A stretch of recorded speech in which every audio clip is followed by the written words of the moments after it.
Pernahkah kita membayangkan bagaimana cara mengajar anak-anak yang memiliki kemampuan belajar jauh lebih cepat dibanding teman-teman seusianya? Apakah kurikulum dan metode pembelajaran yang digunakan di kelas reguler sudah cukup untuk mengembangkan potensi mereka secara maksimal? Buku Mengajar Anak Cerdas, Strategi Kurikulum dan Pembelajaran Bahasa Indonesia di Kelas Akselerasi karya Sujina hadir untuk menjawab pertanyaan penting tersebut. Buku ini membahas bagaimana pendidikan dapat memberikan layanan yang tepat bagi siswa cerdas istimewa melalui kurikulum yang dirancang secara khusus dan pembelajaran yang lebih fleksibel. Penulis mengawali pembahasan dengan menjelaskan hakikat serta karakteristik siswa cerdas istimewa.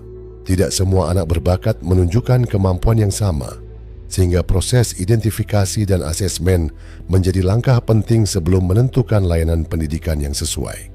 Melalui penjelasan yang sistematis, pembaca diajak memahami kebutuhan belajar siswa yang memiliki kemampuan di atas rata-rata serta tantangan yang sering mereka hadapi di lingkungan sekolah.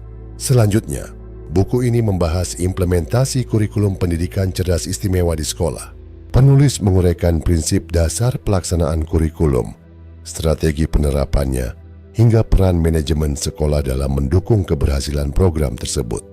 Pembahasan ini menunjukkan bahwa keberhasilan pendidikan bagi siswa cerdas istimewa tidak hanya bergantung pada guru, tetapi juga membutuhkan dukungan seluruh ekosistem pendidikan. Salah satu bagian yang menarik adalah pembahasan mengenai penguatan kompetensi guru dan profesionalisme pendidik.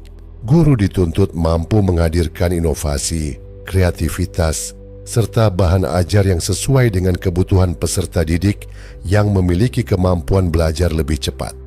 Kolaborasi antar sekolah dan jejaring akademik juga dipaparkan sebagai faktor penting dalam meningkatkan kualitas layanan pendidikan. Tidak hanya membahas kurikulum, buku ini juga mengulas sistem penilaian pembelajaran. Penulis menjelaskan pentingnya penilaian autentik dan diferensiatif yang mampu menggambarkan kemampuan siswa secara lebih utuh. Pemanfaatan teknologi dalam proses penilaian juga menjadi salah satu topik yang relevan dengan perkembangan pendidikan saat ini. Pada bagian berikutnya, pembaca diajak memahami hakikat bahasa dan berbagai teori bahasa yang menjadi landasan pembelajaran bahasa Indonesia. Mulai dari teori transformasi generatif hingga teori kontekstual, semuanya dijelaskan sebagai dasar dalam merancang pembelajaran yang efektif bagi siswa cerdas istimewa.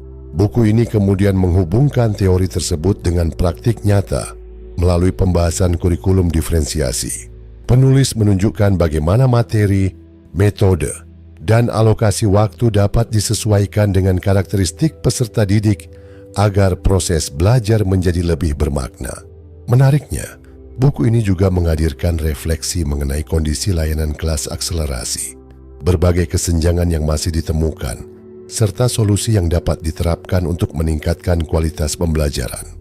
Melalui pendekatan yang akademis namun tetap mudah dipahami, buku ini memberikan gambaran yang komprehensif tentang pendidikan bagi siswa cerdas istimewa. Secara keseluruhan, mengajar anak cerdas merupakan bacaan yang sangat bermanfaat bagi guru, mahasiswa pendidikan, kepala sekolah, maupun siapa saja yang peduli terhadap pengembangan potensi anak berbakat. Sampai jumpa di ulasan buku selanjutnya.